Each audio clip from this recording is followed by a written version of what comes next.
¿Qué más? Hola. Hola César, bienvenido.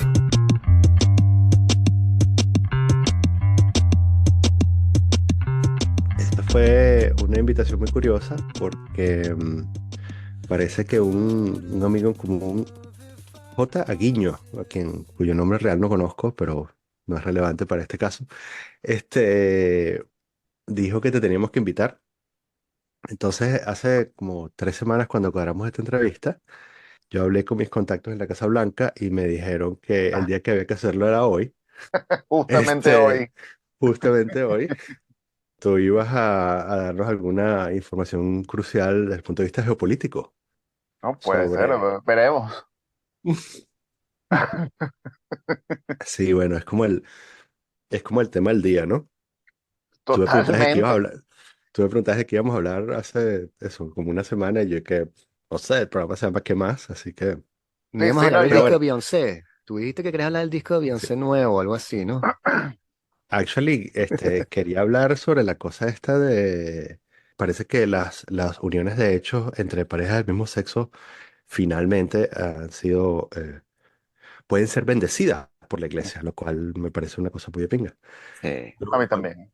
sí. Bueno, podemos empezar por ahí. Sorpresivo, ¿no? Porque también, bueno, yo creo que como que la noticia más relevante es lo de las uniones del mismo sexo. Pero también dice, bueno, las uniones de hecho, ¿no? O sea, también como que las parejas de hecho parece que también pueden ser bendecidas por la iglesia, que era algo que aparentemente antes no era así. De hecho, habla de uniones irregulares. Esto Mm, incluye divorciados, por ejemplo, que se han vuelto a casar con otros. ujú. Sí, sí. Claro, pero Entonces, eso no representa una debilidad justamente en el poder de la iglesia que está perdiendo el agarre. Y es como, qué sé yo, como cuando Macron le va mal y entonces tiene que darle votos a la derecha extrema y dice, bueno, vamos a hacer cosas para que la derecha extrema me ayude aquí. Y ahora la iglesia está diciendo, chamo, no viene nadie. ¿Qué podemos hacer para que la gente nos vea así cool otra vez y una cosa chévere?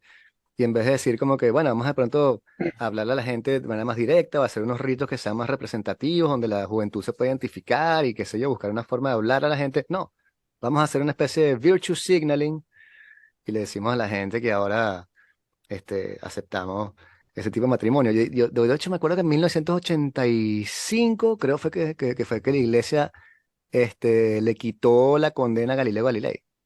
Dijeron que Galileo mm, Galilei finalmente no estaba excomulgado, o qué sé yo, lo que le habían hecho. Entonces, bueno, no me extraña de ese tipo de institución. Pero ¿cómo lo ves tú, César? Mira, la iglesia fundamentalmente es un estado, es el Estado Vaticano. De hecho, muchas veces lo vemos desde un punto de vista religioso, espiritual, pero no hay que olvidar que es un estado. Inclusive antes fue todavía más estado, llegó a tener los estados papales, todo el centro de Italia. Y el papa es un jefe de estado. ¿Y qué es lo que buscan los estados? Todos, desde Estados Unidos, China, Arabia Saudita, Rusia, el que sea. Fundamentalmente su supervivencia. Eso es lo que busca todo estado, sobrevivir. Y por eso la iglesia ha sobrevivido durante 2000 años. Y pues eso lo decía Darwin, ¿cuál es la especie que sobrevive, la que más se adapta a los cambios? Así que la iglesia no le queda otra que adaptarse a los nuevos tiempos. En los años 60, 50, a una familia católica, a un hijo le salía homosexual y prácticamente que lo apartaban por completo y era una vergüenza.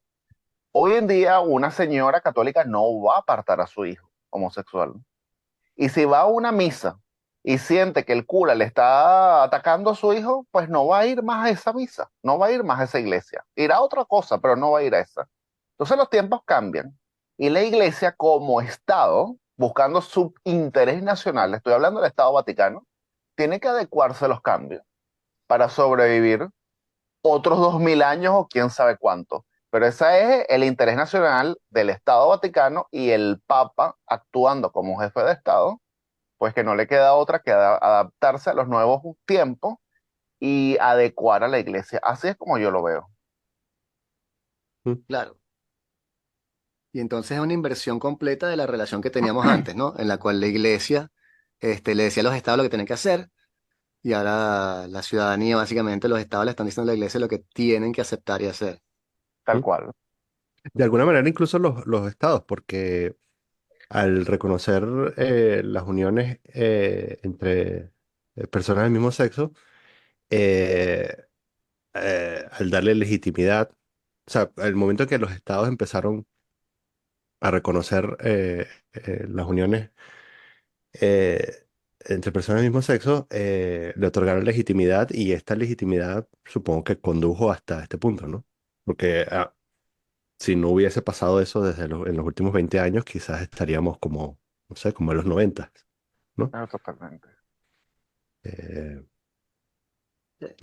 mi visión particular es que la aceptación ha sido ah, guiada de alguna manera por, no solo por la gente, sino por también comillas, tutela del Estado, sobre todo con personas que nacieron en otro mundo, ¿no?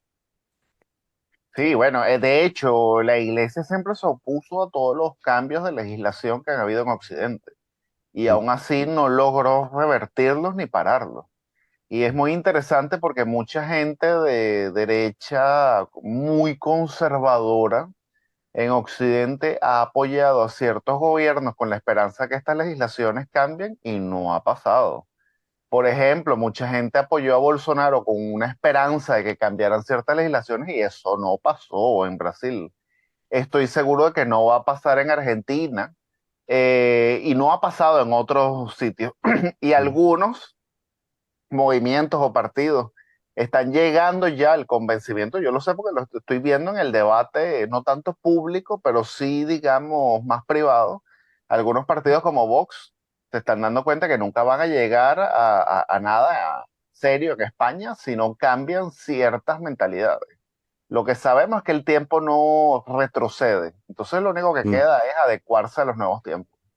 mm, No necesariamente es abandonar por completo lo que uno cree o lo que uno es, pero sí entender que si llevas 2000 años peleando contra algo y hay, digamos, una tendencia repetitiva en la naturaleza que se va dando, pelear contra ello es un caso perdido porque se va a volver a dar. Y las mm, sociedades se han hecho más tolerantes, producto en parte de la educación y empiezan a, digamos, a relativizar lo que es, digamos, ciertos dogmas que ya hoy en día no vienen a Mm, hacerlo. claro. Y sin embargo, tienes en Occidente una subida de movimientos islamistas, digamos, o incluso un retorno de ciertas poblaciones que son europeas y están en Europa y que consideran que se sienten más identificados con regímenes, bueno, que tengan leyes de Sharia o cosas así. Entonces es bien interesante como también en la juventud, por ejemplo, bueno, en Europa es dramático y lo vemos con todas las encuestas, por ejemplo, cuando lo de Charlie Hebdo. Tú ves a los jóvenes, por ejemplo, musulmanes, y el 90% decía que no tenían que haber puesto la caricatura y que no es que se le hayan buscado, pero casi que más o menos, ¿no? Y eso contrasta mucho con otra idea, especie de Europa liberal, que o está muriendo o está cambiando, porque el movimiento justamente la parte conservadora que tú mencionabas, que no es tanto la parte religiosa, pero sí tradicionalista, pueblo y trabajo, está pegando duro por ese lado. Entonces tienes ese contraste, una iglesia católica que se está como reformando y otros credos que sí se están reformando también. Hay momentos de reforma en Turquía, en Irán, pero bueno, a veces son reprimidos, etcétera, ¿no? Y si hay un Islam avanzado, etcétera, y contemporáneo, pero en la gran mayoría de los casos ves una gente abrazando una forma de pensar completamente distinta y radicalmente lo que es la iluminación o la forma en la que vemos nosotros las cosas en el liberalismo europeo.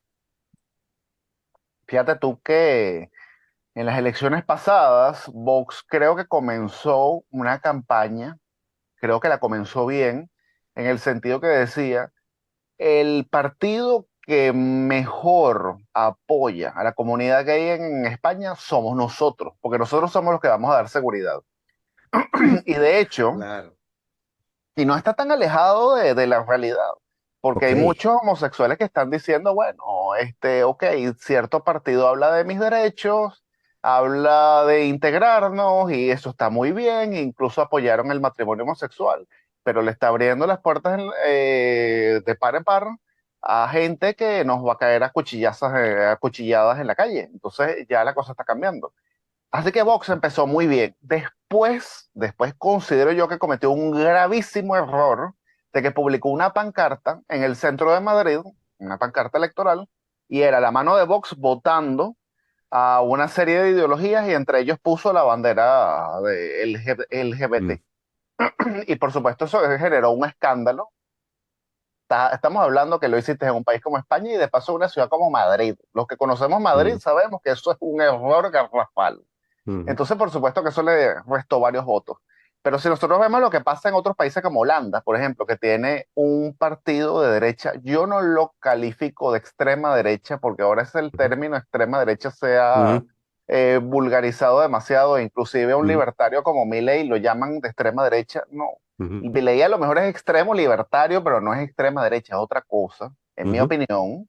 Pero bueno, movimientos como Holanda, que donde hay un partido que está, digamos, muy en contra de la inmigración desenfrenada de países islámicos, muchos homosexuales están votando ese partido, y no necesariamente por conservadurismo ni nada, sino porque consideran, bueno, el centro no nos está resolviendo los problemas, está bien, ya hemos conquistado derechos sociales y legales ujú, y todo eso, muy bien, pero ahora tengo un problema que me siento cada vez más inseguro porque salgo a la calle y pues básicamente por la mano blanda que hay, la falta de Estado, ujú, hay un colectivo que se ha ido adueñando de las calles y está imponiendo a través de la violencia sus leyes, su charía, que ni siquiera es propia de nuestro continente. mm, mm. O sea, si entiendo bien el argumento, es y estás hablando en este caso de Holanda, estás hablando del Partido por la Libertad, me imagino, ¿no? Exactamente. Eufemísticamente llamado Partido. Sabes que, bueno, esa regla, ¿no? Normalmente el nombre incluye la cosa en la que están en contra, ¿no? O la cosa que van a eliminar, ¿no? Entonces el Sí, Partido la por la Libertad. República Democrática Pero, de Congo. sí, sí, sí. No, no, pero más allá de eso, si entiendo bien el argumento es que es preferible votar, en este caso, al Partido por la Libertad, eh, que dejar en el poder a gente que no toma una postura fuerte en contra de aquellos que quieren coartar la libertad de las personas de la comunidad LGBTI para poder hacer su vida, ¿no? O Sí, sea, sí. sí, es eso, ¿no? O sea, que si continuamos dejando, entre comillas, que los islamistas radicales tomen espacios, nuestra vida como miembros de la comunidad se va a disminuir y tal. Ese es como el argumento, ¿no? Sí, bueno, de hecho, aquí en Francia, por ejemplo, donde yo vivo, ya yo lo estoy viendo. El Mm, partido de Le Pen ha crecido mucho. También ujú, es un partido que se ha moderado bastante, hay que decir, no necesariamente en sus programas a nivel de seguridad y de ciertas cosas, pero sí a nivel de discurso y a nivel general. Por mm, ejemplo, hoy en día es un partido que ya no busca abolir el matrimonio homosexual en Francia. Y lo dejó claro Marine Le Pen, y eso es algo mm, muy importante. Pero hay homosexuales que ya empiezan a votar por ese partido, no necesariamente porque se han hecho conservadores, sino que viven no necesariamente en unas zonas exclusivas de París, ujú, sino en zonas populares, donde sienten ausencia de la policía, sienten ausencia del Estado, y ahora le empiezan a tener miedos a los vecinos que tienden a ser más violentos y que quieren imponer sus leyes. Entonces, ese homosexual que vive en esa zona empieza a decir, bueno, ¿a mí qué me importa si Marine Le Pen considera que mi estilo de vida, mi forma de ser es un pecado, si al final no va a crear ninguna ley en mi contra, y al final los otros, vamos a suponer Macron, tiene un discurso muy cool, pero al final mi vida es la que se está viendo perjudicada con su mano blanda. Y eso empieza mm, a pasar. Y si te pones a ver, tiene mucha lógica.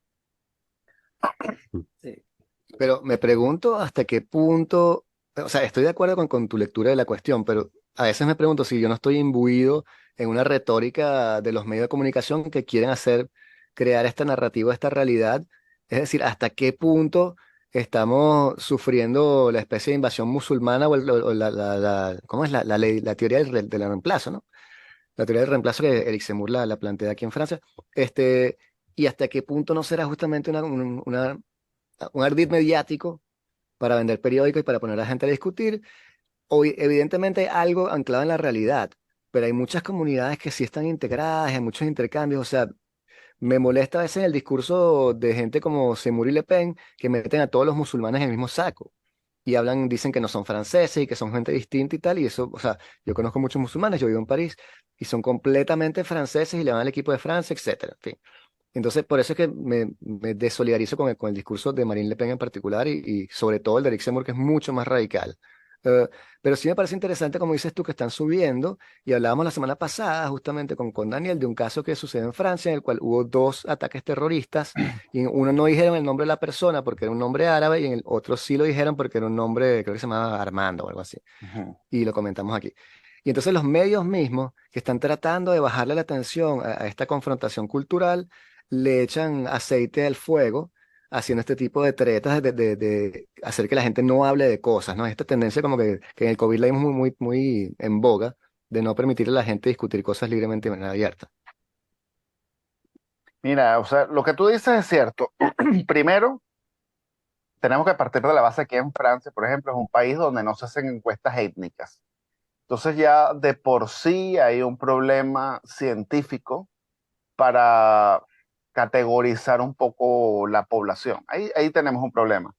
Segundo, por mi experiencia personal, sí he visto muchos franceses musulmanes que se han integrado y quieren el país. Y de hecho, sienten identidad. También es cierto que hay muchos otros que no se integran y le rechazan de plano el país de acogida. También es un problema, y eso sí es cierto, que hay algo con la importación de imanes desde el exterior. Es decir, todos estos imanes que se han ido a formar afuera, digamos en Arabia Saudita, en Egipto, en todos estos países, Argelia, Marruecos, se regresan, no le dan los buenos consejos a estos muchachos. Estemos claros. Y de hecho hay un interés en estos países para que no les den los buenos consejos a estos muchachos. ¿Y qué es lo que tiene? Francia es una sociedad que es difícil para asimilarse. Yo lo he visto. O sea, Francia no es Venezuela, un país donde llegaba el extranjero, nunca aprendía el acento y a uno le decía, no, ya tú eres venezolano, tú eres de aquí. No, Francia es un país mucho más difícil en eso. Y el apellido cuenta, los orígenes cuentan, como yo lo estoy diciendo, el acento cuenta. Yo estoy totalmente claro. Y muchas veces ellos se sienten discriminados. Así que yo estoy viendo las dos partes. Pero ¿qué es lo que sucede? Cuando tú tienes problemas, generalmente uno acude, digamos, a tu guía espiritual, a tu consejero, que te va a dar unos buenos consejos. Eso es lo que tú esperas. Y si tú llegas a una mezquita y hay un imán que es graduado en Argelia y lo educaron precisamente para que tenga un discurso comunitario separatista, es decir, para separarlo con el resto, no le va a dar los buenos consejos y le va a decir, no, es que tú no eres un verdadero francés, tú naciste aquí, pero tú no eres como ellos y no debes ser como ellos, tus hermanos somos nosotros y ellos te odian, te detestan y siempre lo va a hacer. Y tenemos que cambiar la república, tenemos que imponernos sobre ellos. Y tú como musulmán, tú eres más, porque eso se lo enseñan, y tienes que imponerte. Entonces ahí empieza un círculo vicioso. Por ejemplo, las comunidades judías también han sido discriminadas por toda la vida aquí en Europa. Pero entonces el judío llegaba a la sinagoga y entonces el rabino más bien le decía, mira, lo que hay es que estudiar, hay que trabajar y brillar y tener un puesto en la sociedad. Entonces era otra cosa. Yo también creo que hay un problema en el Islam, y yo no estoy hablando del tema religioso porque yo no soy teólogo, no voy a hablar del Corán ni nada de esto, pero sí hay un problema político en el Islam que muchas veces desde los países de donde ellos son originarios, hay fuerzas que impulsan para que estos musulmanes no se integren. Y de hecho, lo tenemos en el caso con los turcos en Alemania. Erdogan ha hecho todo lo posible para que los turcos no solamente que no pierdan su origen, que eso podría estar bastante justificado, Así como cuando uno tiene primos venezolanos que han nacido en Estados Unidos y uno les habla en español, uno come arepas y todo para que no pierdan la identidad. Pero no, no solamente eso, sino que Erdogan les ha dicho que ellos no deben sentirse alemanes. Ellos son turcos, única y exclusivamente turcos. Son turcos en Alemania y nunca van a ser alemanes y no deben asimilarse.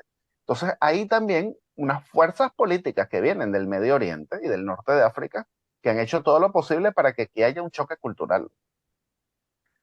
Claro, pero justamente el problema, sí, estoy totalmente de acuerdo con eso. Los hermanos musulmanes, por ejemplo, que ahora están gobernando en Egipto, creo que Tariq Ramadán, que era un intelectual francés, bueno, sueco, suizo marroquí, creo, o argelino, resultó ser una especie de frente para estos hermanos. Entonces hubo periodistas que lo agarraron con un doble discurso. En los medios es excelente. El tipo como orador es muy bueno y era profesor No, no, es muy y bueno, muy hablaba bueno. perfecto. Y después le agarró una periodista, se fue a una iglesia en la cual el tipo estaba hablando y decía, bueno, que las mujeres tenían que segregarse con los hombres, con un discurso completamente distinto. Entonces, ciertamente, en Irán hay gente que está también financiando mezquitas radicales, pero es un peo para el gobierno de Macron tratar de discernir cuál es la mezquita radicalizada y cuál es el imán radicalizado y neutralizarlo o quitarlo y cuál no, que es como la propuesta de Semur, es como que todos, quítalos a todos, lo cual es una terrible idea, hacer una especie de Islam underground es lo peor del mundo. Pero la otra opción que es eso, como sabemos que esta mezquita está dando el discurso de que no, y la cerramos, y esta no, sin ofender a los musulmanes, con los musulmanes que nos ayuden, y es un proceso súper largo, y la gente quiere resultados ya. Bueno, Semur es una persona que habla a través del resentimiento. Él es un judío argelino. Él vio como, pues su familia lo perdió todo en Argelia. En Argelia hicieron prácticamente una limpieza, producto también de una historia muy difícil, eso también hay que decirlo. Las relaciones entre los argelinos y los franceses no fueron nada fáciles y los argelinos tienen un resentimiento histórico con los franceses, pero digamos que en el momento de la independencia pagaron justo por pecadores. Y Semur es lo que vienen aquí en Francia a catalogar como pied noir, o sea, pie negro, los franceses que vienen de Argelia. Y él se trajo todos esos traumas familiares. Su familia viene de Argelia. Y entonces, por supuesto, esta es una gente muy radicalizada. Y bueno, esa es la figura de Semur. Él es una persona que habla a través de los resentimientos. No es una figura a la que yo apoye en absoluto. Y de hecho, él se opone no solamente al tema del Islam, él se opone al occidente moderno. Entre ellos, por ejemplo, los cambios de legislación que han permitido que personas que no son heterosexuales puedan tener una vida normalizada jurídicamente en la sociedad. Él se opone a todo eso. Él es un reaccionario, lo que vendría siendo un verdadero reaccionario. Él tiene una reacción a todo lo que es la modernidad. Entiendo lo que tú dices, que esto ha sido un problema para Macron, que diferenciar, pero el problema es que muchas veces ni siquiera se han empezado. Y eso es lo que siente muchas veces la gente Mm. y entra en frustración. Veo que acaban de aprobar una ley de inmigración en Francia, la aprobaron Ujú. hoy, tengo que ver cuál es lo que endurece. Me imagino que es mucho más dura que la anterior, porque si veo que Marine Le Pen aplaudió la nueva ley, así que me imagino que es por algo. Pero básicamente yo siento que muchas acciones que se han podido haber hecho en el pasado no se han hecho hasta el día de hoy, sino a veces cuando ya es tarde, cuando ya hay los atentados y cuando ya la población pues ha sufrido lo que ha sufrido.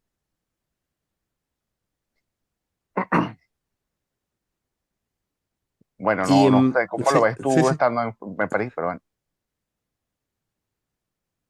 No, Sí, dale, no, David. ok, ok. La voz de Sí, París. la voz de París.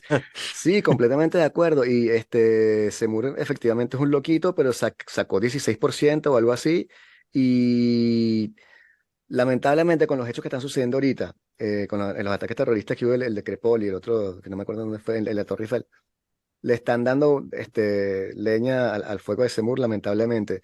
La ley de inmigración que pasó, y lo vi a vuelo de pájaro, pero lo que entendí fue que la primera ley de inmigración era una especie de reforma más o menos razonada que tenía Macron, pero como quemó todos los cartuchos con la reforma del retiro, nadie no tenía apoyo, Y Mm. entonces la izquierda lo abandonó completamente y el tipo para pasar la ley tuvo que arrimarse a la derecha y bueno, la derecha extrema.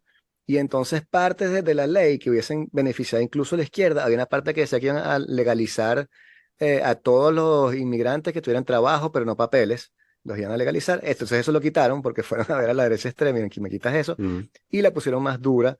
Entonces, pero no la leí en detalle, no sé cuál es el contenido que tiene, pero me da mucha tirre muchas cosas, ¿no? O sea, que se haga de la inmigración un punto tan grande en la discusión política francesa ya de por sí, me parece triste que las discusiones sean tan banales también, cuando lo ven en los platos de televisión, incluso con intelectuales, con Michel Onfray, que también a veces dice unas cosas extrañas, es tristísimo. Y lo que más me saca de quicio es cuando los debates sacan casos particulares. Entonces te dicen, hablando de inmigración, ¿sabía usted que hay un señor en Nantes que cobra la pensión 2 veces y es Ah, argelino? ¿Qué opinas? Y entonces sacan al candidato, ¿no? Y ponen a Marine Le Pen. ¿Qué dirías tú? ¿Qué le dirías tú? Dice, ¿qué mamarrachada es esta? O sea, ¿cuál es el plan de verdad comprensivo que se va a hacer? Y es que la inmigración es a cero, me parece tan alocada. El de Semur tiene plan de inmigración cero, Marine Le Pen no es inmigración cero, pero es una cosa como más endurecida. Tienen unas ideas tan estúpidas que nada más las ven en papel y tú dices, esto va a empobrecer al país directamente. Por ejemplo, cancelar todas las visas de estudiantes extranjeros. Los estudiantes extranjeros no pueden venir para las universidades francesas más, sino bajo ciertas condiciones. Entonces, bueno, te cierras a la inteligencia del conocimiento de otros países, te empiezas a aislar sí, sí. y son ideas muy, muy, muy extrañas. Pero la verdad no sé qué hacer. Hubo un caso en Inglaterra que sucedió, creo que fue en Inglaterra, sí, en las cuales votaron a un partido musulmán, el primer partido musulmán en llegar al poder, en una gobernación, una alcaldía. Y entonces este año querían celebrar la Gay Pride y la alcaldía dijo que no y les quitó los permisos y no pudieron hacer la Gay Pride porque la alcaldía dijo, bueno, pero nosotros somos musulmanes y esa no nos Birmingham. parece mal. Birmingham, gracias. Sí, sí. Entonces, bueno, sí, de que sucede, sucede. A veces pareciera que las cosas van a ir o están yendo en una mala dirección, pero una de las ah, ventajas competitivas de la democracia liberal es que es su elasticidad, capacidad de eh, adoptar ideas contradictorias y asimilarlas eh, y llevar los extremos al centro, ¿no? Por supuesto que preocupa, algunas cosas preocupan, pero también, ¿sabes? Yo cuando oigo lo de la hipótesis esta del reemplazo o la pérdida de las libertades, a pesar de que no tenemos los números concretos, ¿sabes? El número de musulmanes en Francia es algo así como 8-10%. Eh, eh, No, Tienen más. que reproducirse bastante para llegar a más. 12, no sé, 12, ok. X, en Ok. fin, eh, menos de 15. Este, y bueno, sí, de pronto podría haber muchos más dentro de 30 años, pero sí yo creo mucho en la ley de los grandes números y también creo en la capacidad del hombre para romper todas las reglas religiosas a cambio de estar 5 minutos con una mujer o un hombre. Y creo también las tentaciones que nos pone la vida moderna, ¿no? O sea, de hecho, todo en la vida moderna está pensado para que nos alejemos de lo espiritual. Entonces, cada día creo que va a ser más difícil, a menos que tú lo vendas como una especie de, bueno, radicalismo fundamentalista, va a ser mucho más difícil mm, vender esta idea abstracta de que hay un Dios que quiere que te hagas las cosas de una manera, ¿no? particular.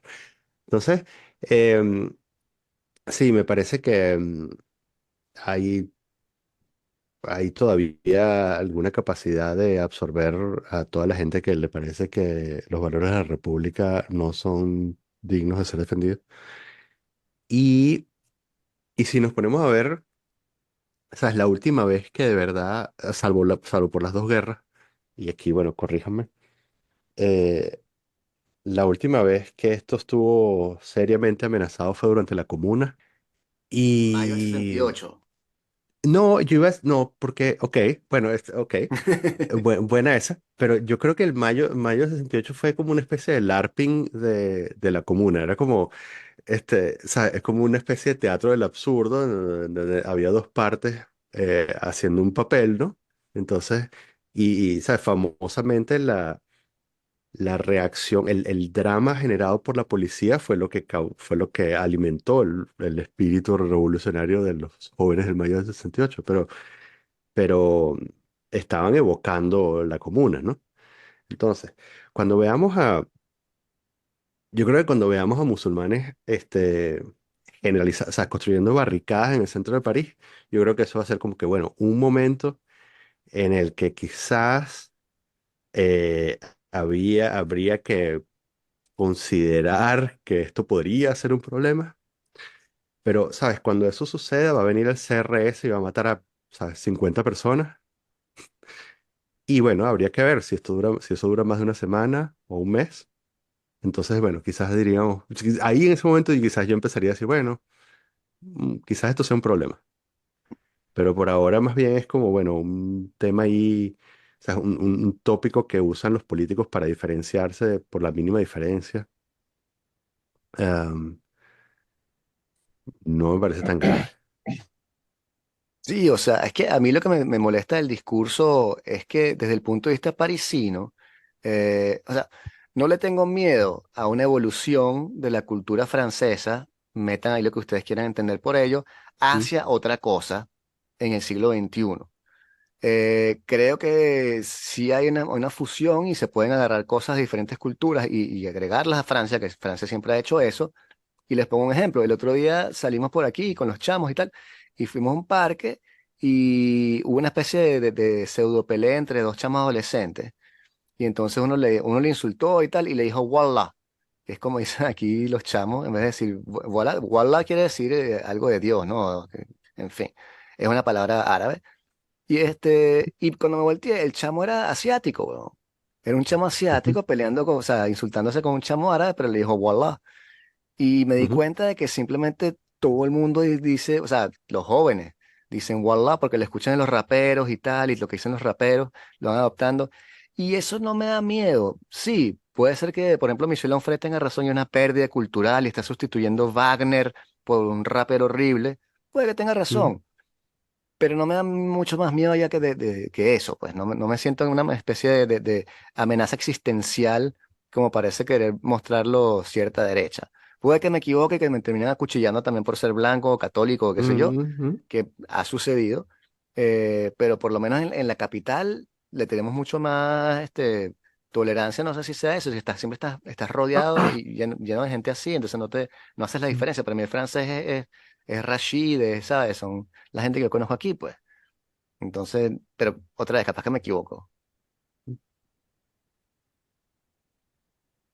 Em, y, y yo creo que también mientras, o sea, en el fondo, la manera como yo lo veo, con mi limitada exposición, a lo que se discute en el centro, en el corazón de la metrópoli, el, la, en general los partidos están más o menos de acuerdo en que hay unos valores comunes Eh, y hay una idea de país también, ¿no? ¿O no? Más o menos, o sea, no sé, Mm, cuando llegó el partido de Melanchón proponiendo una constituyente y cambiando el Tribunal de Justicia, tú mm, te mm, preguntas y fundando la, qué sé yo, ah, octava república. Este, ok, no sé. sí, Lo interesante de eso también, ahora que lo sexta, ¿no? menciona, es el autosuicidio, como decía Carlos Andrés Pérez, Mm, de la izquierda mm, aquí, pues, que entre lo de la inmigración, que los tipos ya casi que salen a defender a los agresores antes de ver quién es, si el tipo parece ser una especie de minoría inmigrante, hasta, bueno, el conflicto israelo-palestino, en el cual han tuiteado las cosas que, por ejemplo, en Estados Unidos estarías votado por haber tuiteado las cosas que tuitearon aquí. Entonces, la izquierda extrema, esa de Mélenchon, está rayadísima.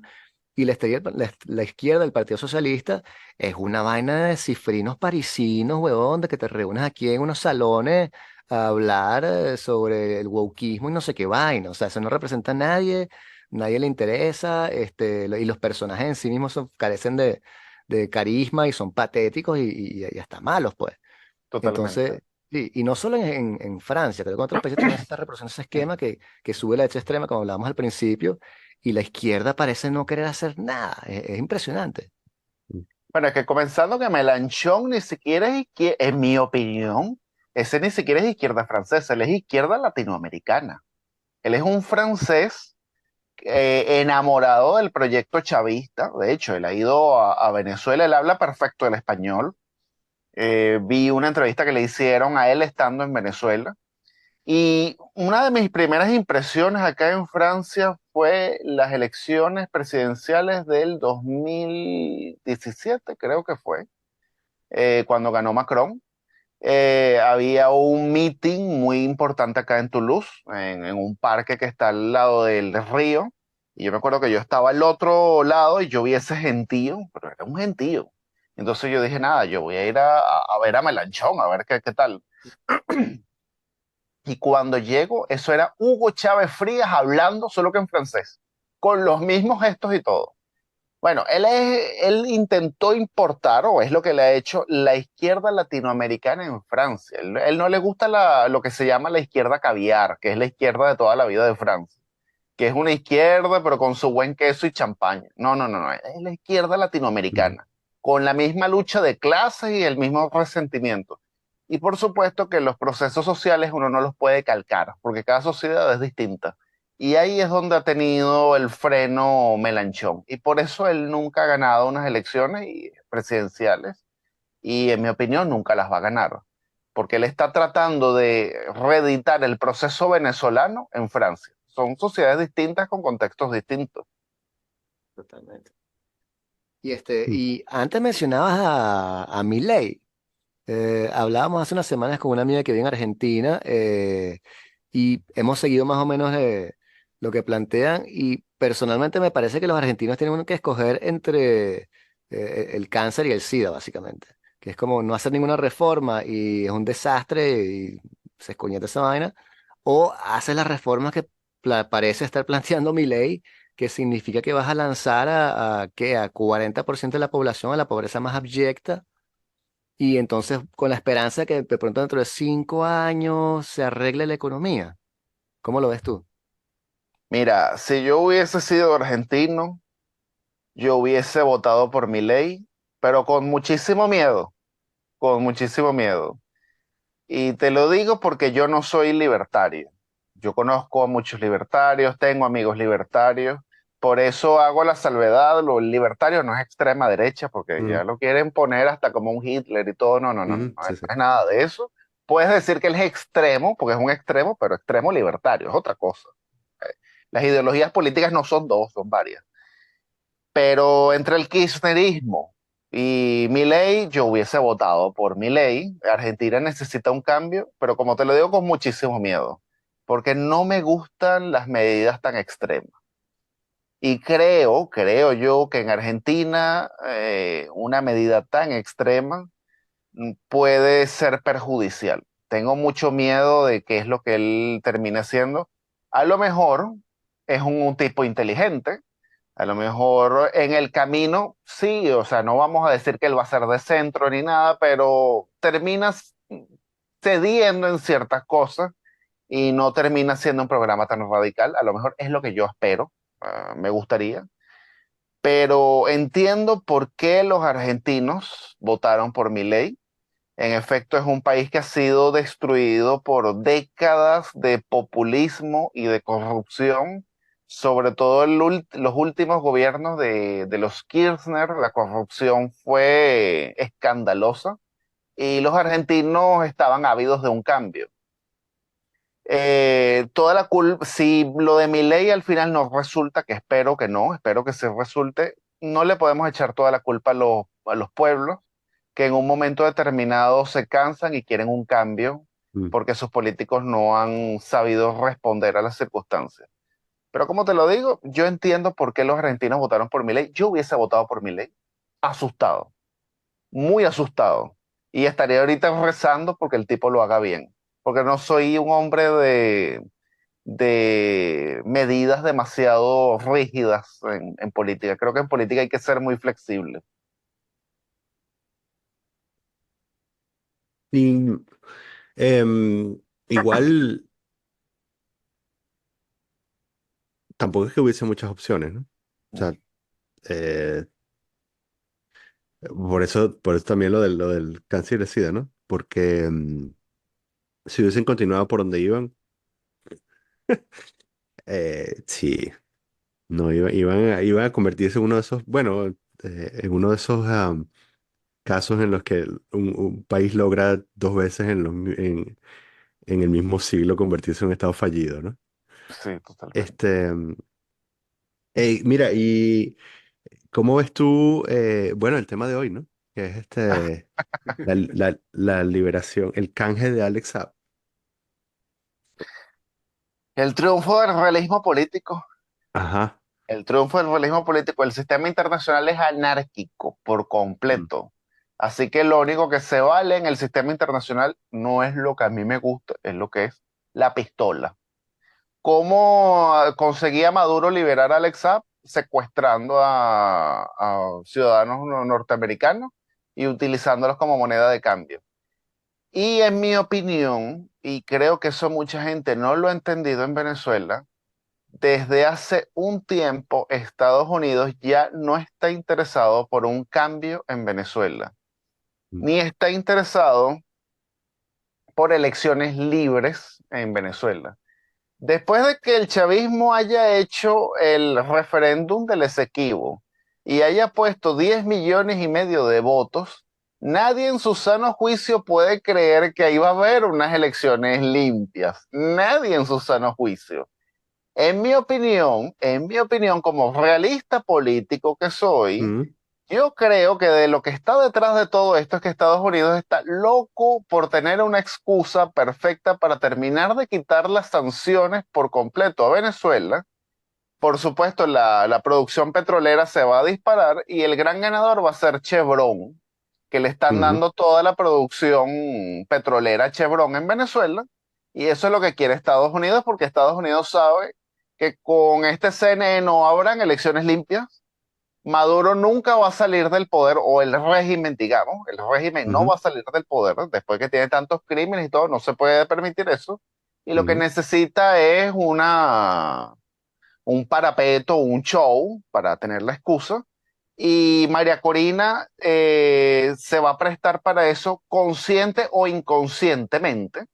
Muy mm, probablemente sea inconscientemente, pero se va a prestar para eso. Van a haber unas elecciones, yo estoy seguro de cuáles van a ser los resultados, porque el CNE puede poner la cifra que necesite, y después el gobierno tendrá toda la legitimidad. Bueno, de hecho, ya lo acaba de decir Biden, que está convencido de que Maduro sigue en su compromiso para hacer unas elecciones limpias y libre, democráticas. sí, Entonces, bueno, eso es lo que yo creo que va sí, a pasar.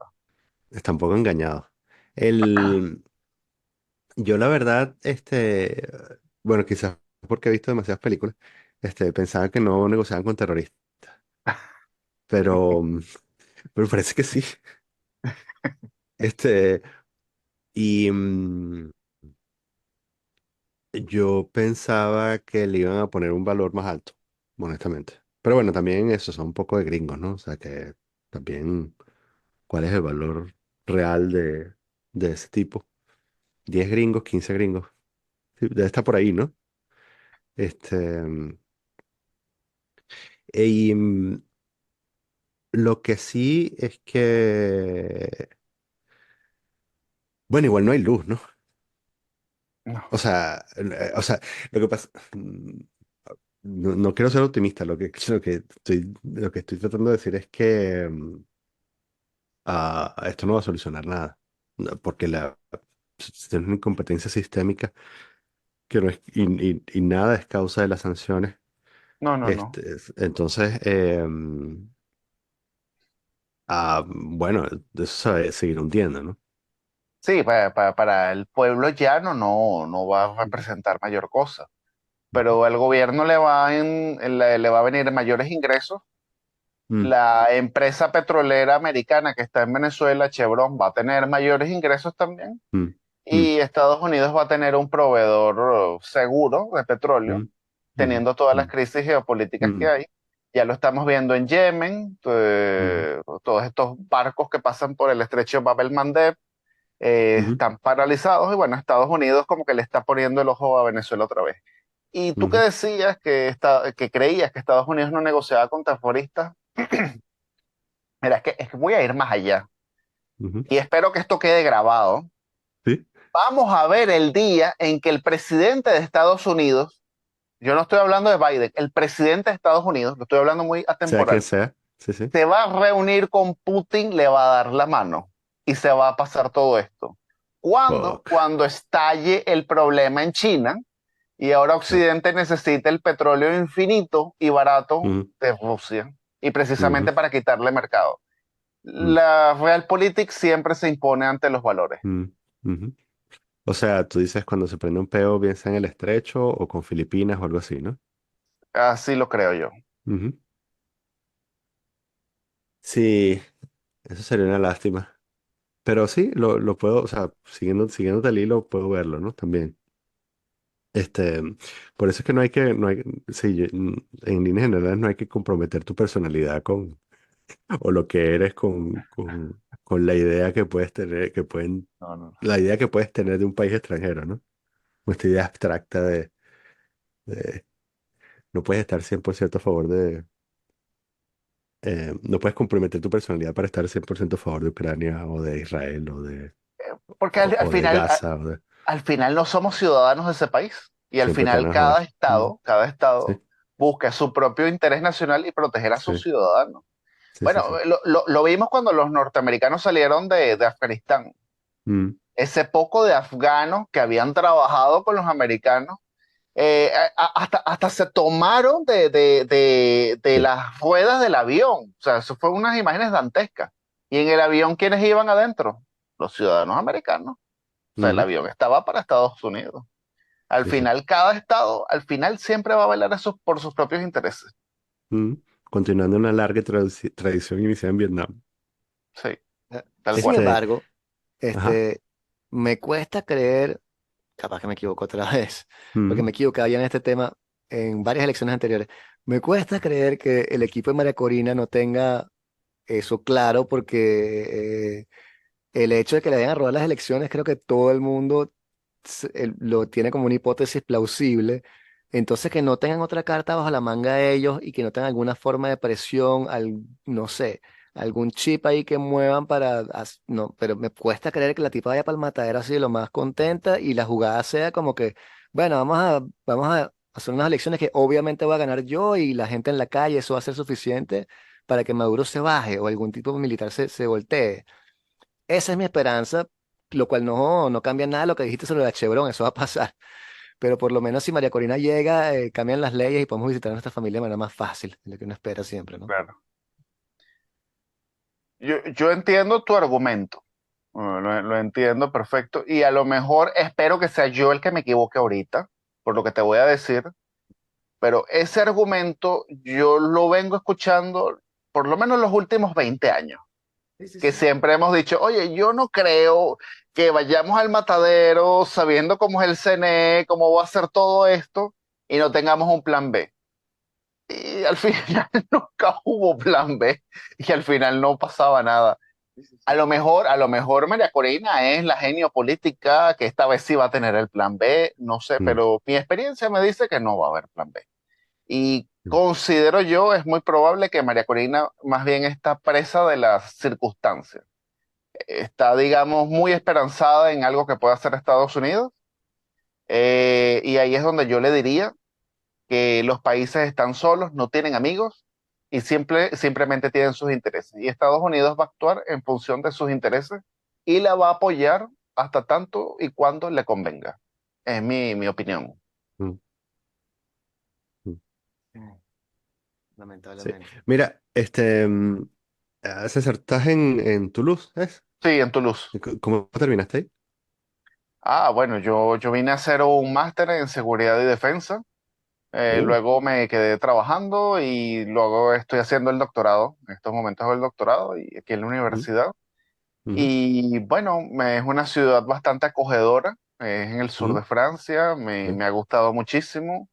Y bueno, ahora tengo parte de mi familia acá, mis padres, mi hermana, mi sobrino. Entonces, pero básicamente vine por para hacer el máster. Las ujú, condiciones que me ponía el máster eran bastante ventajosas, así que entre las otras ciudades de Francia, pues me gustaba más Toulouse, y así ujú, que me vine y me quedé. ok. Seguridad y defensa. Sí, sí. Eso, eh, cuéntame más. Primero no sabía que se podía hacer un máster de seguridad y defensa, pero ¿de dónde te salió eso? Bueno, desde Venezuela ya yo quería hacer un máster en seguridad y defensa. Yo Ujú, fui en el año 2012 a Israel, hice allá un curso corto de verano en la Universidad Hebrea de Jerusalén, ujú, y pues era básicamente para estudiar el conflicto del Medio Oriente. Y ahí ujú, es cuando yo dije, bueno, yo me quiero especializar en los temas de seguridad y defensa, en los conflictos internacionales. Luego me regresé a Venezuela, hice allá un máster en ciencias políticas, pero mientras lo hacía estaba investigando, bueno, yo quiero ir al exterior y estudiar este tema de seguridad y defensa. En ese momento, por el tema del chavismo, Venezuela no era el mejor lugar para estudiarlo. ujú, Hay un instituto que se llama el IAEDEN, Instituto de Altos Estudios de la Defensa de la Nación, pero como todo pasó en Venezuela, en las instituciones públicas fueron todas impregnadas por la ideología, y básicamente la gente que sabía fue apartada, mm, entonces ya no era una opción para mí. Y entre las instituciones que yo vi estaba aquí en Toulouse el máster en seguridad y defensa, que es uno de los que yo apliqué y es al que yo vine. ok. Y me imagino también que, eh, no sé, Israel debe ser una de las mecas de eso, ¿no? También. Ah, no, por supuesto, están obligados a ser, a ser Sí, extraordinarios en el tema de la sí, seguridad y defensa. claro, Básicamente que es gracias a eso que no han sido aniquilados. sí, Sí, sí, sí. sí. ¿Tú crees, este, hasta dónde debe llegar Israel con la ofensiva actual, según tú? La aniquilación total de Hamas y Fuck, ok. sí, no, Ujú, ujú, estamos en, en una guerra seria. ujú, ujú, Después del 7 de octubre todo ujú, cambia. ujú, ¿Hasta dónde debe llegar Israel? La aniquilación total de Hamas, ujú, la instauración de un nuevo status quo en Gaza, que ujú, eso tiene dos formas. Una, o crear un estado títere en Gaza, ujú, es decir, con unas autoridades completamente nuevas, ujú. o la anexión total de Gaza al Estado de Israel. Pero el status quo anterior no es posible, y aquí esto nos lleva a el siguiente escenario, que es que el escenario del Estado palestino ya está negado. O Mm. sea, tenemos que entender que por esta generación al menos no va a haber Estado palestino, y O muy sea, ¿tú crees que probablemente nunca. estos tipos perdieron la opción de una solución de dos estados el 7 de octubre? De hecho, es probable que la hayan perdido antes, porque yo creo que nunca la quisieron. Ok, sí. Si, no- Mm, si mm. nosotros Sí, esa es vemos una de la las lecturas, historia, sí. Ujú, si nosotros vemos la historia, hubo muchas oportunidades de crear un Estado palestino y todas ujú, fueron saboteadas por los mismos palestinos. A mí hay ujú, gente que me dice, bueno, pero dentro de Israel había gente que no quería y todo, ok, pero el contexto siempre estaba favorable para un Estado palestino, y ujú. esta gente hizo todo para que no se creara. Jamás lanza esta guerra no para crear un Estado palestino, sino todo lo contrario. Y la Autoridad Nacional Palestina en realidad nunca ha estado interesada en crear un Estado palestino, porque siempre ha puesto alguna concha de mango para impedir que el acuerdo se dé. Y ahí es Ujú, donde voy: ¿por qué tiene que anexionarse Gaza o crear una nueva autoridad que sería títere, o sea, ujú, satélite de Israel? Porque jamás va a volver a surgir si hay el status quo anterior. Es decir, si a los niños estos árabes que van a las escuelas les van a enseñar a ser terroristas, a ser suicidas, y que nacieron con el único objetivo en esta vida de matar judíos, pues va a haber un Hamas 2.0 o 3.0, o sea, lo que querramos. ujú, Entonces, para Israel entrar en Gaza y luego irse, no es una opción. Así que se va a quedar Israel. ujú, Y si se queda, pues las opciones de crear un Estado palestino son mucho más lejanas. ujú, Y si desde Gaza se hizo ese ataque, Si ese ataque se hubiese hecho desde Cisjordania, hubiese sido muchísimo peor. Si tú ves un mapa de Israel y buscas una aldea que se llama Calquilla, bueno, ni no es una aldea, es una ciudad muy pequeña, y ves el mapa topográfico, tú ves que esa ciudad no solamente que está muy cerca de la costa, fíjate tú que en Cisjordania no tiene costa, pero te estoy diciendo que está cerca de la costa Mm, y está en una altura. Esa zona se llama el cuello de Israel, son 14 kilómetros que ujú, separa Calquilla del mar. Es decir, si Hamas hubiese hecho el ataque del 7 de octubre desde Calquilla, Israel hubiese sido dividido en dos. mm. ¿Tú crees que hoy en día Israel estaría a gusto con tener un Estado palestino gobernando desde Calquilla, que en cualquier momento puede lanzar un ataque como el del 7 de octubre? Mm, Y el ujú, otro problema es que hay unas encuestas que se han hecho y la mayoría de la población de Palestina todavía cree que los ataques del 7 de octubre estaban justificados y fueron una maravilla. ujú, Entonces Israel dice, bueno, yo no puedo tener a una gente que va a crear un estado, es para aniquilarme en el momento menos indicado, cuando tenga una fiesta, cuando esté durmiendo, cuando sea Shabbat. Entonces, mm, lamentablemente, por esta generación, la idea de un estado palestino creo que está negada y mm. estamos muchísimo más lejos de la paz de lo que estábamos antes. Por otro Pero lado, también, sí, varias cosas ahí. no, Dale, Daniel, Didi. sí, Dale.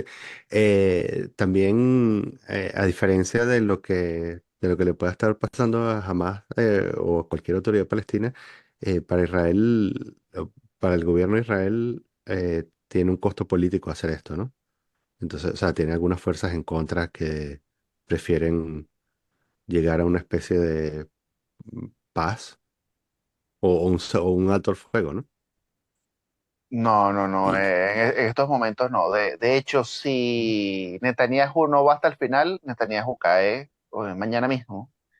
Ujú, De hecho, hay una especie de competencia en Israel por ujú, ver sería el gobierno más mano dura. mm, Incluso para crear el actual gobierno de unidad nacional ujú, post-ataque del 7 de octubre, una de las condiciones que se le puso a Netanyahu fue llegar hasta el final, es decir, la aniquilación de Hamas. mm, Netanyahu, a diferencia de lo que cree mucha gente, nunca quiso la guerra con Hamas. De hecho, más bien fue favorable para el Hamas. Acordó con Qatar para que fluyera el dinero de Qatar hacia el Hamas, porque Netanyahu tenía la idea de que ujú, podía comprar al Hamas y que tarde o temprano Hamas se iba a moderar de alguna forma. Netanyahu era pro status quo, es decir, mm, él no quería un Estado palestino, pero él tampoco quería una guerra. Dentro del gobierno actual de Israel sí hay elementos que son mucho más radicales que Netanyahu, que son los que le están manteniendo a Netanyahu en el poder. mm, Pero si Netanyahu no va hasta el final, su gobierno va a caer y va a venir un gobierno que sí va a llevar mm, las cosas hasta el mm, final y va a ser mucho más radical que este. ujú. Sí, no, bueno, yo creo que Netanyahu debería ir preso ya de por sí por haber tratado de cambiar el Tribunal Supremo de Justicia, que es una especie de golpe de Estado, ¿no? Que también lo dice Yuval Noah Harari. Pero me parece, o sea, la estrategia catastrófica, ¿no? La tasa de muertos en el conflicto palestino es que 70% civiles, mujeres, niños. Si la idea es ir hasta el final e instaurar un régimen títere, porque bueno, si ocupas Gaza es una idea terrible y te van a caer a bombas igual y capaz que sea peor. Y si pones un gobierno títere, si tienes tanta gente con tantos, muertos en su familia. O sea, el otro día escuché un tipo que tenía 30 personas, había perdido este conflicto. Es muy jodido decirle a esa persona, bueno, no seas anti-israelí y por más que ya no esté jamás o quien sea que esté, o sea, esa persona y con toda la justificación del mundo va a odiar a Israel y obviamente cuando le preguntan los ataques del 7 de octubre, ¿qué te parecen? Tipo, ir a verga, pero o sea, ¿qué quieres que te diga? Mira mi casa, no hay casa, se murió toda esta gente, o sea, esos panas se buscaron, o sea, en fin, no estoy diciendo que tenga razón, ¿no? Pero estoy diciendo que lógicamente es plausible que la persona piense de esa manera. Entonces la estrategia esa como que de iraquizar Gaza es terrible, ya sabemos lo que le pasó a los americanos en Irak justamente. Entonces, no sé, me parece no sé, una metida de pata tan catastrófica y abismal de la parte de Israel, que como dice Daniel también, no solo a nivel político interno de Israel, pero a nivel Mm. internacional, el antisemitismo está, pero disparado. Es que yo entiendo tu argumento de que la estrategia es mala, pero es que yo voy más allá. Israel no tiene estrategia. Esto le cayó por sorpresa a Israel e Israel no sabía qué hacer. Hasta ahora lo único que ha sido brillante es la táctica militar para salvar soldados y todo desde un punto de vista militar. Digamos, nivel general, los generales, coroneles en el terreno. Pero Mm, las guerras no se ganan desde un punto de vista militar, sino desde un punto de vista político. E Israel no tenía estrategia y no sabía qué hacer con Gaza. Y creo que hasta el día de hoy no lo sabe. Esto que yo hablo de un estado títere o de la anexión es básicamente algo que yo he escuchado de las posibles opciones. Lo único que está claro en Israel es que quieren eliminar a Hamas y que no le van a entregar esa zona a la Autoridad Nacional Palestina. Y tampoco se la van a dar a ningún agente externo. Eso quiere decir que Israel se la va a quedar. ¿Qué van a hacer con ellos? Pues eso todavía está en debate y sí, creo que se han cometido muchos errores. Eso pasa cuando se improvisa en una situación en la cual Israel no se la esperaba. Pero hay que ver un detalle, que es que el sistema internacional está cambiando y se está haciendo cada vez más anárquico. Y es un sistema internacional que está dependiendo cada vez más en la fuerza bruta que en el soft power, es decir, que en tu reputación internacional. Y en este escenario Israel lo está utilizando y tal vez, justamente la estrategia sea una estrategia más parecida a la rusa que a la estrategia americana u otro tipo. ¿Cuál es la estrategia rusa en Ucrania? ¿Cuál es el modelo ruso de victoria en Ucrania?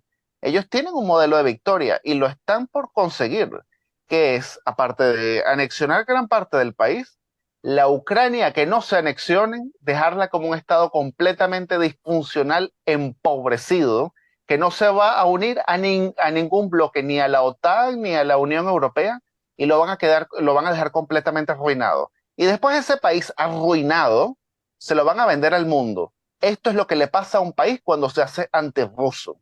Vamos a ver quién quiere ser la próxima Ucrania. Tal vez en Gaza es básicamente la misma estrategia, es decir, arrasar por completo Gaza, aniquilar por completo toda su infraestructura. Voy a crear unas colonias pro-israelíes con judíos que me voy a llevar a asentamientos y la inmensa mayoría, pues lamentablemente a través de la guerra ha perdido sus viviendas, van a estar en tiendas, van a quedar damnificadas y esto es lo que le voy a vender a los demás. Vuelve a hacerme un atentado como el del 7 de octubre y esto es lo que te va a pasar. Tal vez esa es la estrategia. O tal vez no fue algo, digamos, premeditado, que lo pensaron después del 7 de octubre, pero las circunstancias lo han ido llevando.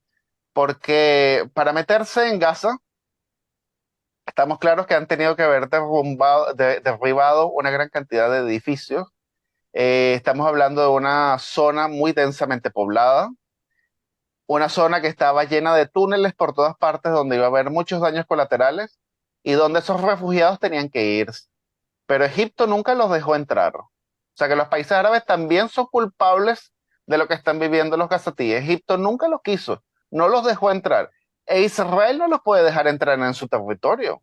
Una población que durante muchísimo tiempo ha sido educada para que mate judíos, una población que festejó los ataques terroristas y una población que hasta el día de hoy es pro Hamas. Entonces Israel tampoco los puede dejar entrar en su territorio. Es un drama humano muy difícil. Y lamentablemente estas historias terminan muy mal y no tienen un solo culpable, pero creo yo que las circunstancias han llevado a que esto sea así y probablemente esto no haya sido premeditado por parte de Israel, pero es producto de una falta de estrategia. Israel nunca se pensó que iba a entrar en Gaza y que iba a tener que instalar un nuevo gobierno. Se pensó que el status quo iba a perdurar de por vida. Se topa con esta coyuntura que le estalló en la cara y se topa con un contexto internacional que está cambiando, que privilegia cada vez más la fuerza mm. bruta. ¿Tú crees que ah, eh, podrías hacer alguna predicción acerca de la evolución del sistema internacional? ¿Tú crees que todo el entramado que hemos montado después de la Segunda Guerra Mundial esté en el mismo lugar dentro de 70 años. Tú Las Naciones Unidas, dices, las Naciones Unidas, los organismos internacionales y eso. O sea, ¿tú crees que eso tenga, o sea, ¿tú crees que esto es una fase o crees que es un problema sistémico que puede llevar a la destrucción del sistema no, internacional? yo creo que ya el sistema internacional, tal y cual lo conocíamos, ya ¿Mm? está colapsando por completo, porque el sistema internacional que se creó en el año 45 era un acuerdo de grandes potencias, en el cual se respetaba a las grandes potencias. Los países no eran iguales. Y eso se hizo así para no repetir los errores de la sociedad de naciones. En la sociedad de naciones todos eran iguales y no había el concepto de gran potencia. Y por eso las grandes potencias, las que sí eran, pues no les hicieron caso a la sociedad de naciones, e hicieron su voluntad y todo eso colapsó. En el año 45 se da el estatus de gran potencia a 5 países, que son los miembros con derecho a veto del Consejo de Seguridad, pero básicamente habían dos. Eso es un poco flexible. Ahora está la República Popular China, ya son 3. Pero en el momento en el que a una gran potencia no se la reconoció como gran potencia, se obligó a que ella se reafirmara de forma violenta. Y estoy hablando de la Federación Rusa. No se le reconoció una esfera de influencia, no se negoció con ella, se aisló diplomáticamente y eso la hizo reafirmarse de forma violenta. Había otra gran potencia que ya se había reafirmado de forma violenta en muchas ocasiones y había violado el derecho internacional. Estoy hablando de Estados Unidos. Ok. Entonces Ujú. los otros le dicen, bueno, ¿y por qué tú sí puedes violar el derecho internacional y nosotros no? Estados Unidos dijo, bueno, porque yo tengo el poder para hacerlo. Y los otros dicen, bueno, entonces yo también y te lo voy a demostrar. Y lo hizo Rusia en Georgia y ahora lo hizo en Ucrania. Y desde el momento en el que se le pone una orden de captura al presidente de la Federación Rusa, yo no voy a discutir si moralmente estaba acertado o no, pero estratégicamente fue uno de los peores errores. Porque una vez que un organismo como la Corte Penal Internacional emite una orden de captura, pues lo tienes que hacer valer de alguna u otra forma, o por lo menos que haya una consecuencia directa. No eso de que, pero es que él ahora no se atreve a venir a París, por si acaso. No, no, yo estoy hablando de algo un poco más jugoso, algo un poco más holgado. Desde ese momento en que esa orden no se aplica y el presidente ahora se convierte en desafiante abiertamente del orden internacional y le está demostrando a todo el mundo, ya que no solamente que él puede desafiar el derecho internacional, sino que él ahora es contrario al 100% del derecho internacional y lo es porque él tiene la fuerza bruta y va a seguir desafiando y ahora cada vez más le está dando ánimo a los otros países que lo hagan. Y el próximo va a ser China. Lo que pasa es que China es mucho más paciente y lo va a hacer de una forma muy contundente, cuando de verdad nos ataque a todos los intereses. Pero creo que ya este sistema que se construyó desde el año 45 se ha ido, se va al abismo, lamentablemente, y en parte porque el sistema del año 45 era un sistema bipolar y nosotros estábamos destinados a ir a un mundo multipolar, que es el que estamos viviendo hoy en día, pero una potencia creyó que estábamos viviendo un mundo unipolar y actuó en consecuencia. Y en base a esa falta de comprensión de cómo evoluciona el sistema internacional, hay demasiados choques que creo que inevitablemente se van a ir acelerando. Mm. Y entonces ese mundo multipolar se va a basar más en alianzas tipo las que precedían justamente a las Naciones Unidas, en las cuales va a tener a Prusia y el Imperio Austrohúngaro en una alianza contra Francia y entonces España y puras microalianzas peleando todas unas contra otras. Eso es lo que yo creo, porque de hecho el sistema más estable es el mundo bipolar. Fue el sistema que vino después de la Segunda Guerra Mundial y el sistema que algunos querían que viniese en estos momentos un sistema bipolar, República Popular China y Estados Unidos. Pero hoy en día vemos que no es bipolar. Vemos que China no controla la Federación Rusa. Rusia tiene su propia esfera de influencia y tiene su propia agenda. Y hay otros países que no necesariamente son grandes potencias, como por ejemplo Irán Irán, sí. o Israel, y tienen su agenda propia. Es decir, estamos en un mundo completamente multipolar. Por ejemplo, el caso de Israel. Estados Unidos ha estado presionando como para que baje la intensidad de la guerra en Gaza y no logra convencer a Israel, no logra presionarlo. Incluso Israel está intensificando por sí mismo sus acciones, ya hasta está amenazando a Hezbollah. Irán no es controlado por nadie. Entonces, el sistema multipolar, y sobre todo tal y cual como está, es muchísimo más conflictivo y fue justamente estos sistemas multipolares los que crearon la Primera Guerra Mundial. Bueno, una última pregunta, por lo menos de mi parte, que se está haciendo como tarde, pero para volver al principio, porque todo vuelve eternamente. eh, ¿Tú crees que Donald Trump va a poder presentarse en las elecciones el año que viene y crees que va a ganar? Yo sí creo que él se va a poder presentar a las elecciones. Creo que lo que acaba de hacer la Corte Suprema de Colorado no va a marchar. Eso cuando llegue a la Corte Suprema de Estados Unidos va para atrás. De todas formas, Colorado es un estado demócrata. Nunca se pensó que Trump pudiera perder en Colorado. No estaba dentro de los cálculos. Pero fundamentalmente Biden el año que viene tiene que presentar algún tipo de gestión ante el electorado. Biden se estrenó con el desastre de Afganistán, tuvo una retirada muy desastrosa.